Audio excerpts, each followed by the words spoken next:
What's going on, guys? Welcome back to another video. In this video, I've got another very important AMC update to bring all of you this evening. So what we're going to be talking about in this nightly wrap-up video is we're going to be going over those end-of-the-day Ortex short interest and utilization numbers, because those numbers have slightly changed since we last talked about them in today's earlier video. Now, the second thing that we need to go over is that max pain price for this week. Now, we're not going to spend too much time on the Ortex and the max pain because I know not a lot of people really care about the Ortex numbers anymore, and we have seen some slight variations of the max pain price in the past, but I still think that these are some key metrics and data points that we still need to keep a lookout for. Now, the two most important things that we're going to be discussing in this video is one, BlackRock has added a significant amount to their position. Now, before we go any further in talking about institutional purchases or sales, when we talk about 13F filings as a whole, I always see a lot of confusion around the social media networks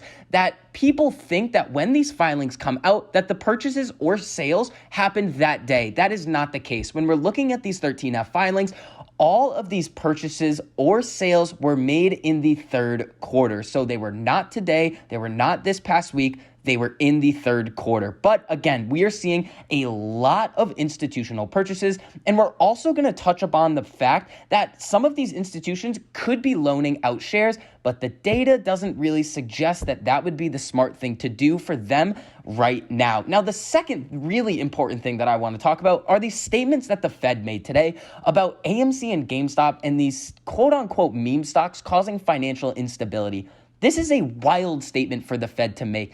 The stocks that are basically considered meme stocks make up a tiny fraction of the overall market. And the fact that this group of stocks can cause overall market turmoil doesn't say that retail investors are the problem. The system that those securities operate in is the problem. So I have a lot to say about that as well. So before we get into all of that information, if you enjoyed the information and analysis that I provide for you in this video, make sure you go down and hit that like button. It costs you nothing to do it, but it really helps us out a whole lot in getting this information out to as many people who want to learn. And if you guys want to see more videos like this, make sure you hit that subscribe button and turn on that notification bell so you're notified every time I post a new video. So again, guys, today was not the day that we wanted to see, but when we think about what's happened on AMC's earnings in the past and what we expect going forward, we do see a lot of market expectations get priced in, and then we do see essentially short attacks and a lot of selling the day after. But the silver lining, as we discussed in today's earlier video,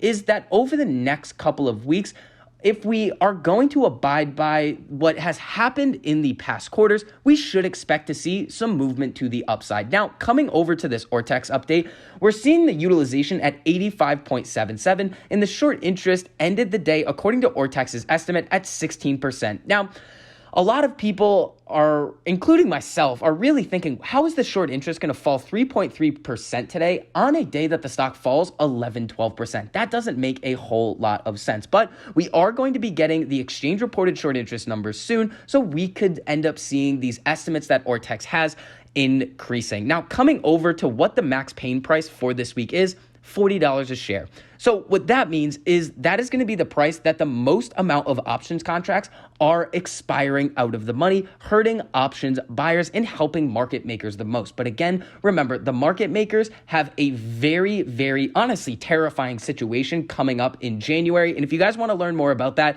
make sure you go watch today's earlier video. Now, when we come over to Fintel here, when we think about the large institutions that have big positions in AMC, there are three key institutions that I like to focus on: BlackRock, Vanguard, and Renaissance. Now, in my opinion, Renaissance is the most important out of those three just because of the fact that they have been the highest performing fund of all time. If you look at their average yearly returns over a long period of time, it is absolutely insane. They were generating 33%, 40%, 60% year over year in their medallion fund. So that is the institution that I like to focus on the most. If they are increasing their position in AMC and their algorithms think that AMC has a lot of upside left, then it most likely does. Now, when we think about BlackRock and what they've done here, they've been slowly stepping up their AMC position by a significant amount over the last couple of quarters. We can see that they now hold 40 million shares. Now, here's the kicker. Their average share price $47.37. Now, we do see this number pop up a couple of times, so it might be an error according to Fintel, but if BlackRock has an average share price higher than what the stock is currently trading at, and they're continuing to add to their position, they obviously see a very significant amount of upside in this investment. And their total investment amount right now is about $1.5 billion. That is absolutely insane. Now, whenever we talk about institutional purchases or sales, everybody loves to come out and say they're just lending out these shares to institutions to short. Now, that might be the case, and we've gone over this before, but I want to show you guys something on Ortex. So this purple line right here is the cost to borrow. What that means is that when these shares go out on loan, whoever loaned out those shares is receiving interest on that position that they are loaning out. Now, the cost to borrow rates have been steadily decreasing over the last 2 quarters since we saw that very significant run up. Now, if you were one of these institutions, would you want to loan out those shares at a very high cost to borrow rate of 19%, or would you rather loan it out at 1.21%? For me, I'd obviously want to loan it out at a higher amount. So if the goal of BlackRock or any of these institutions were to just buy the shares to loan them out and take the interest, AMC is not the stock to be doing that on, especially right now with the cost to borrow rates at very, very minimal levels. We've seen cost to borrow rates over 100% on stocks like Prague and any of these other potential short squeeze candidates. So when we think about right now, what are these institutions doing? They're most likely not loaning out these shares because the cost to borrow rates aren't attractive enough for them to enter into that type of agreement. Now, let's get into this situation surrounding the Fed and some of the comments that they made in their new financial stability report. But honestly, the Fed is a bit of a disaster right now. They've been getting in trouble for insider trading. They can't make up their mind on inflation. Remember, it went from not being an issue to it being transitory to it being higher than expected to now they're essentially saying inflation is good for everybody. It's here to stay. It's fine. They honestly cannot make up their mind about anything. And the policies that they're coming out with, it doesn't seem like they're acting in the best interest of our nation. But the caveat to that is they kind of don't have a choice right now due to the choices that they have made previously. Now, the other thing is that they're also creating a lot more uncertainty in the broad market due to the fear that Jerome Powell may not be selected to be the Fed chair the next cycle. So when we come over to these most recent statements made by the Fed, meme stocks like GameStop and AMC pose risk to financial stability. Really? You think that a company like AMC and GameStop and the fact that retail investors just happen to like these two companies are the reason why our system could become financially unstable? That is the wildest statement that I have ever heard. Here's something that we need to think about. It's not retail investors' fault who may have $2,000 that they want to put into a play, $500, maybe $5,000, maybe $20,000. You know whose fault this is? It's the fault of the over-leveraged institutions that decided to pick on these companies that thought they were an easy target, that they could flood the market with supply, over-leverage themselves because they didn't think anybody was going to take the other side of the trade. But that's not what happened, and now we are in this situation. So the fact that these two companies, and honestly, the little basket of so-called meme stocks that could pose a threat to our brokerage systems, the market makers, everybody that is involved at the higher levels of our financial system, it's not retail's fault. We knew this was going to come. We knew that all of these higher ups were going to start blaming retail for what could potentially happen in our market after these situations start to play out. We've seen a couple of these types of statements made in the past, but the fact that the Fed is coming out and saying this, it just decreases from their credibility.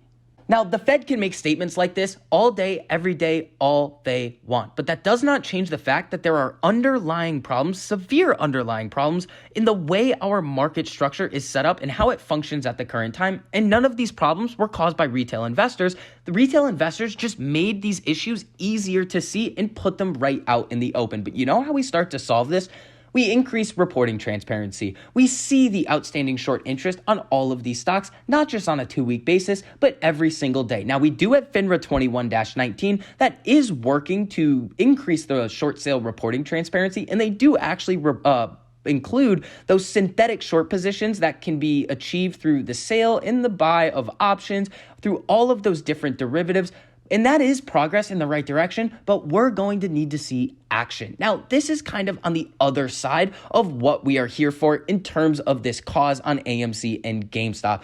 All of these different policy actions that we could potentially see in the future, in my opinion, they probably won't set off the squeeze. That is going to happen naturally in the overall cycles of how our market is functioning. Now, that is really going to wrap up this update on AMC. If you enjoyed the information and analysis that I provided for you in this video, make sure you go down and hit that like button. It costs you nothing to do it, but it really helps us out a whole lot in getting this information out to as many people who want to learn. And if you guys want to see more videos like this, make sure you hit that subscribe button and turn on that notification bell so you're notified every time I post a new video, so you get to stay up to date on all of your favorite stocks, learn about a couple of new ones, and see exactly which options I am trading and which strategies I am using to trade them. So I hope you guys are having a good evening, and I'll see you guys in the next video.